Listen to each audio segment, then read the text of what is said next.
inviting me to this symposium and giving me the opportunity to reflect on some of the works in our recent exhibition in the context of energy.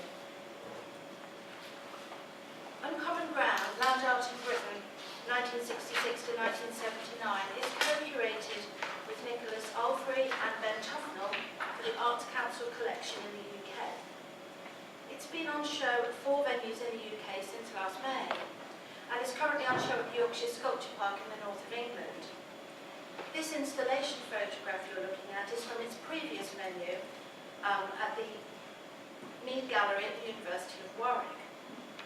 And just with reference to Amanda's talk the other day, this work in the foreground is made from shards of plastic by Tony Cragg from 1978. I'm not going to talk about this, but just to reference that. The title of my presentation comes from the title of an enigmatic work by Richard Long, an artist who is in our show. And the work is from 1980, and it's called Power Line Walk, from a water wheel to a nuclear power station. I envisage talking rather directly about works from the period in which Britain's dependency on one dominant form of power generation, coal, was supplanted by others, oil, but also nuclear power, during the period when Margaret Thatcher was British Prime Minister.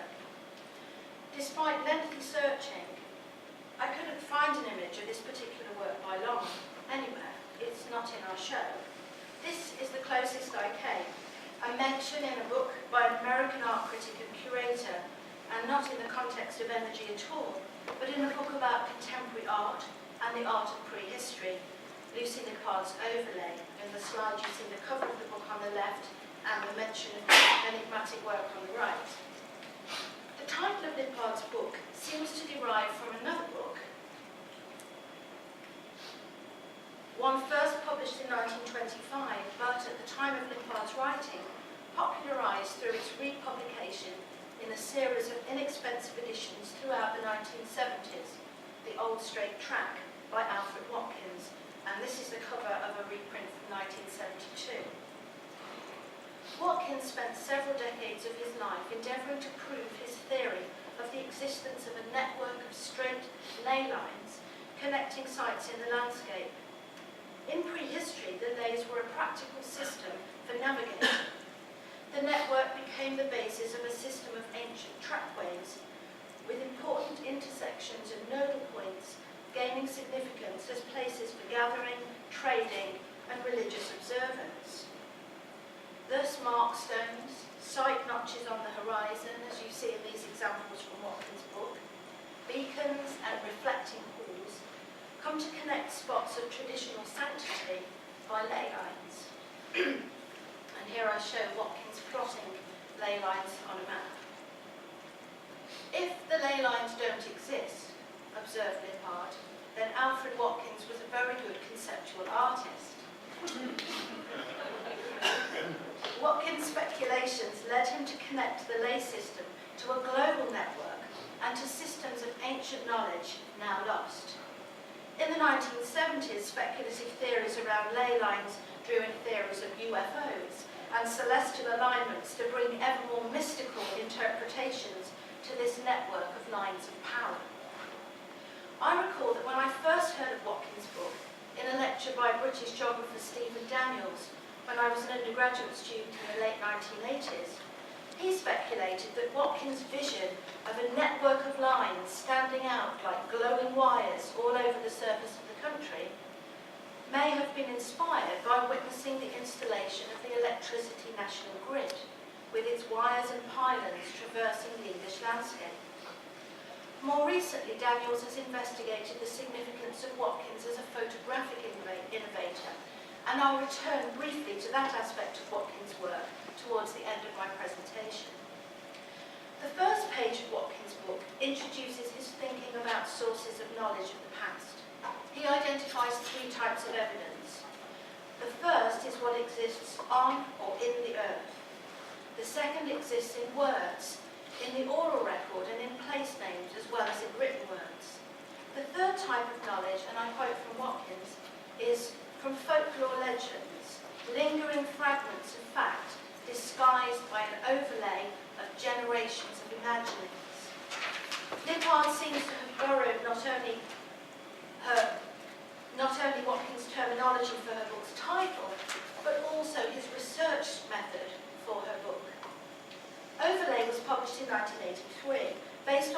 begun in 1977, when Lippard was escaping from the New York art world, living for a year on Dartmoor in southern England. This period more or less frames the artworks I'm discussing today. But Watkins' project, with its fragments of fact underlying generations of imagining, informs its wider parameters, indeed exceeding both recent art and human history. The art I'm going to discuss evokes histories of the earth itself. In the absence of Long's Powerline Walk, except in Lippard's words, I'm going to focus my presentation on two works currently included in the exhibition Uncommon Ground. And in each case, I'm going to consider one other example of each artist's work that is pertinent to the subject of my talk, and I hope to the themes of the conference.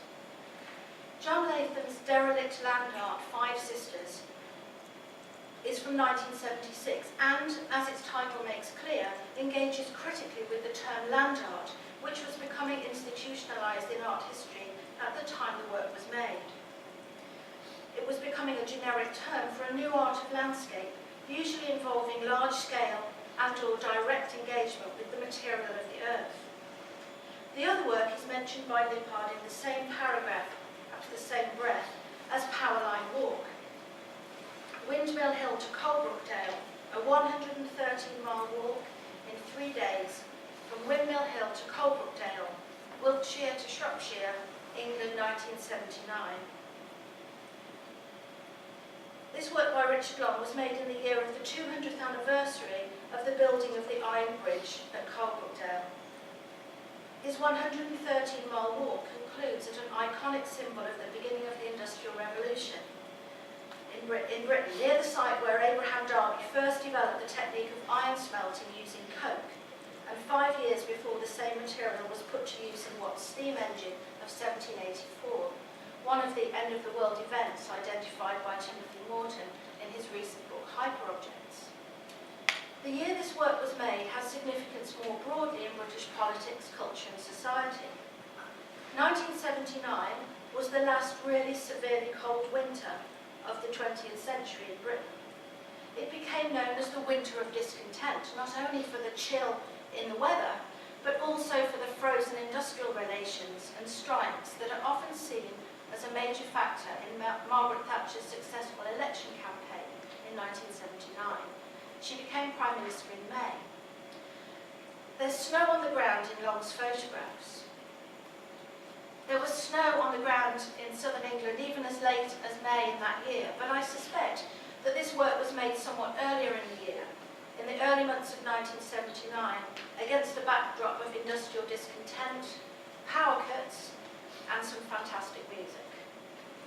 Windmill Hill to Coalbrookdale combines a number of forms seen in Long's oeuvre. A walk that is relatively demanding physically. The 113 miles in 3 days of Windmill Hill to Coalbrookdale is quite a trek, in snowy conditions even more so. And also photography and words.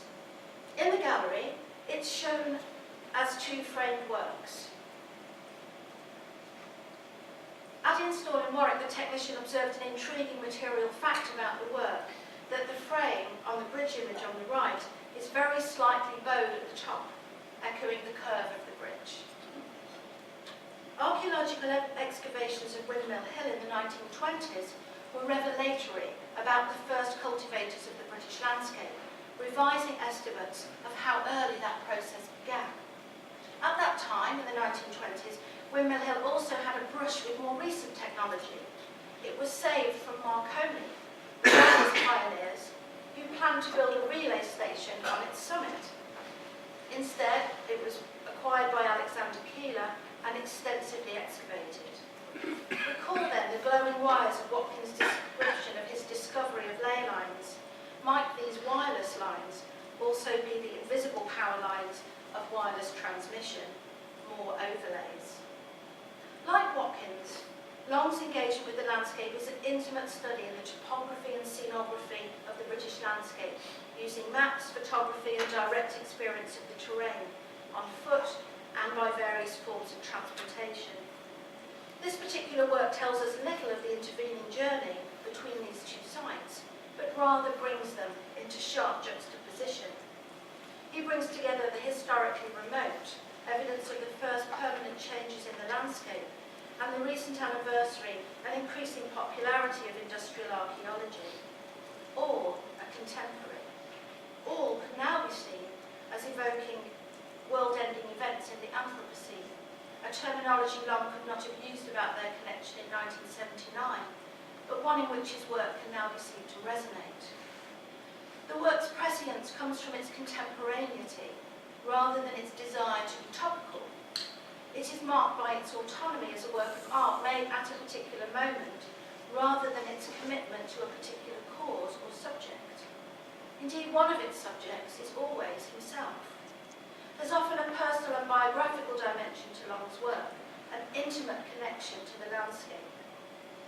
In this work, from 1982, a 3-day bicycle ride, presented as a text work, we read of the different registers from the familial to the cosmic. And from the slide, just to point out from Marina, it has a mention here of Heathrow Airport. Long described it in an interview in 1985 as, and I quote, a combination of things along the route and also more subjective ideas. He gave an extended description of this work in an interview which concludes, this is the interview from 1985, I quote, Silbury Hill is very old. It is the largest man-made earthwork in Europe. I think it's one of the biggest earth pyramids.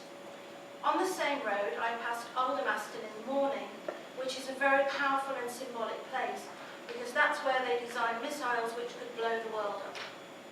And Silbury Hill is a place which, for people living in England 1,000 years ago, was the most powerful village site for reasons that have been lost. So, in the same day in 1982, I passed these two places which are very powerful in different ways, known and unknown. 316 miles is just the amount of miles, and family, well, I cycled back home. I started from where I was born and ended up where I'm living. Time, distance, memory, history, and what the land is made of. Places you pass, strangers you meet, the friends you stay with. It's actually a very dense work. This explicitness is perhaps untypical of Long's work generally. He actually says this is untypical of my work 3 times in the interview, but it's perhaps more revelatory of its context. John Latham's work came out of a perhaps more committed endeavour, though nonetheless one in which the artist was operating as an artist in a governmental department. It's one outcome of the artist's employment as an incidental person in the Scottish office under the auspices of the Artist Placement Group. Latham was a founder member of this group along with his wife Barbara Staveni.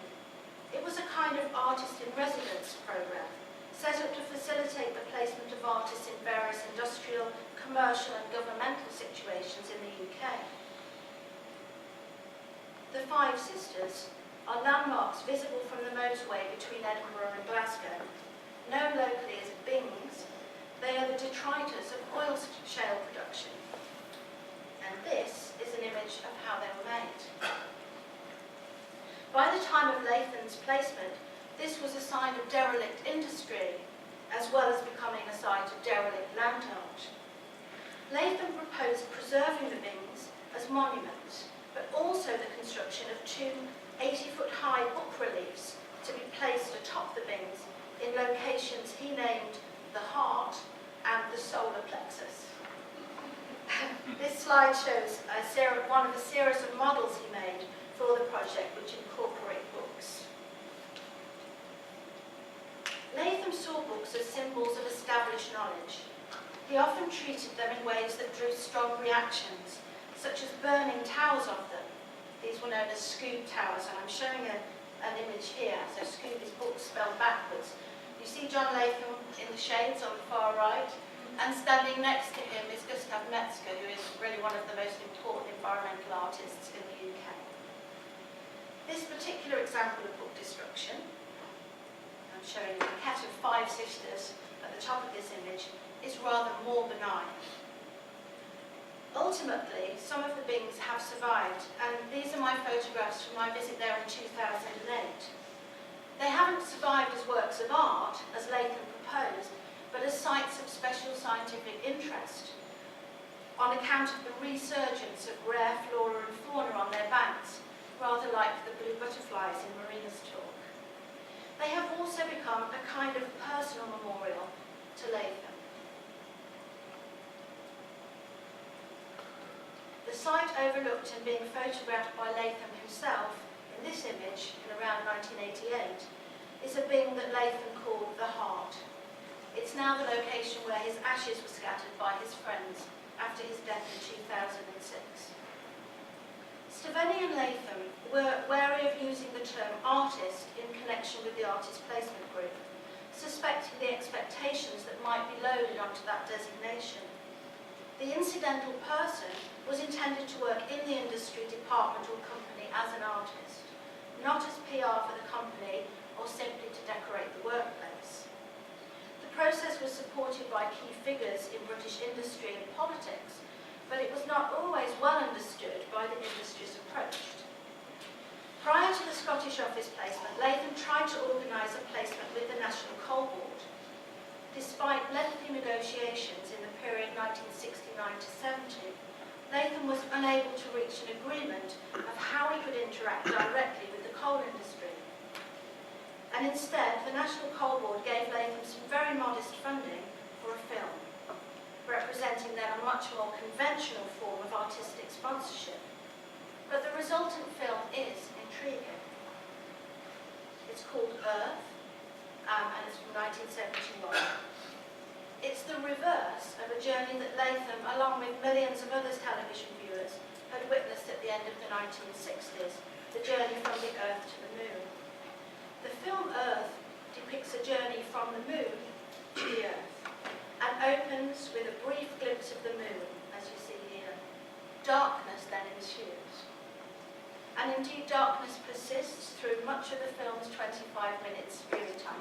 If you imagine, for quite a long period of the 25 minutes, you're just sitting in a dark room looking at a blank screen. Every now and again, still images flash up out of the darkness.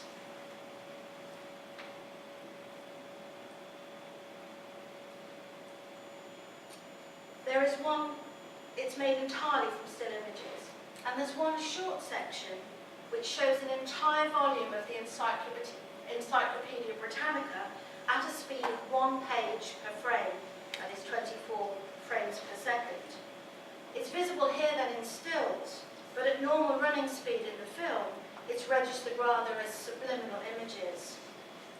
Whereas in the Scoob Towers, knowledge is destroyed by burning, here it's erased through time, speeded up. The film also has a soundtrack, or rather a voiceover, a countdown from millions of years down to 1 second in German. Latham's larger subject in all of his work is time.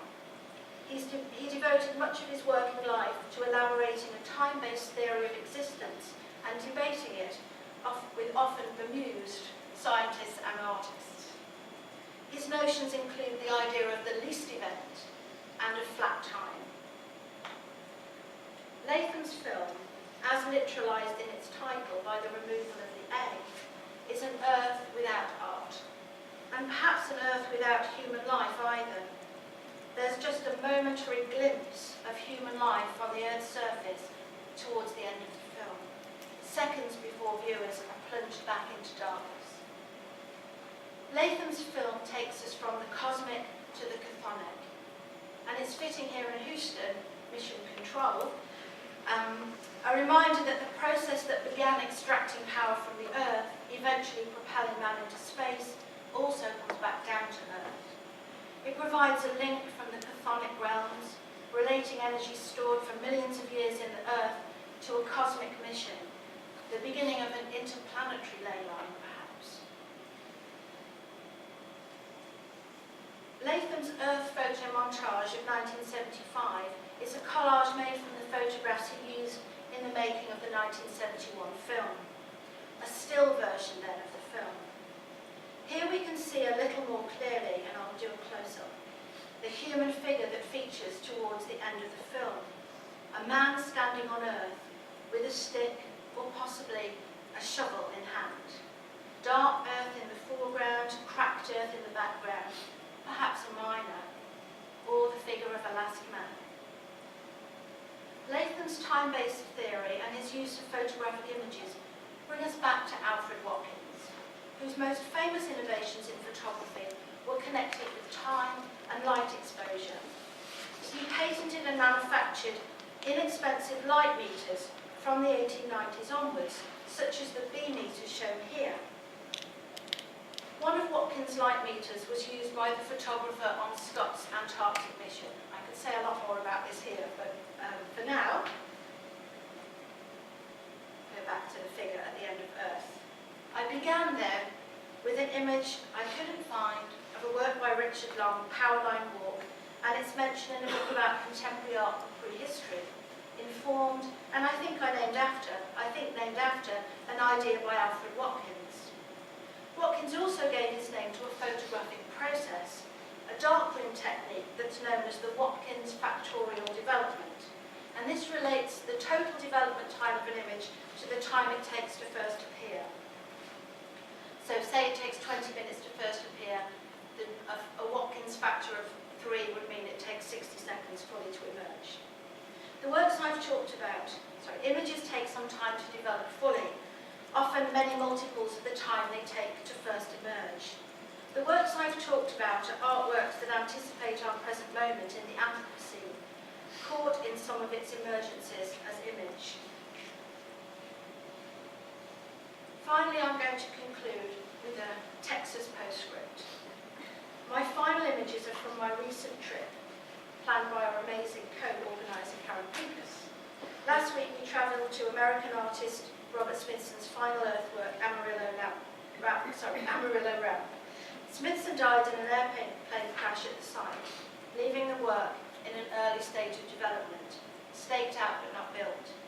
It was completed to his plan by his wife and friends immediately after his death, but only very recently further developed with the addition of the power lines here in the background, so an inadvertent addition.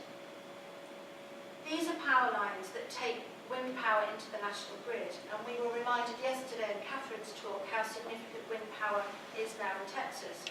38% of Texas's energy came from wind power the week before our trip. Power lines are like a kind of overdrawing, interlacing Smithson's initial staking out of the work with our present. With the extension of Smithson's work, power lines followed in my presentation have taken us from a water wheel to a nuclear power station, via coal mining and oil shale detritus to wind power here in Texas.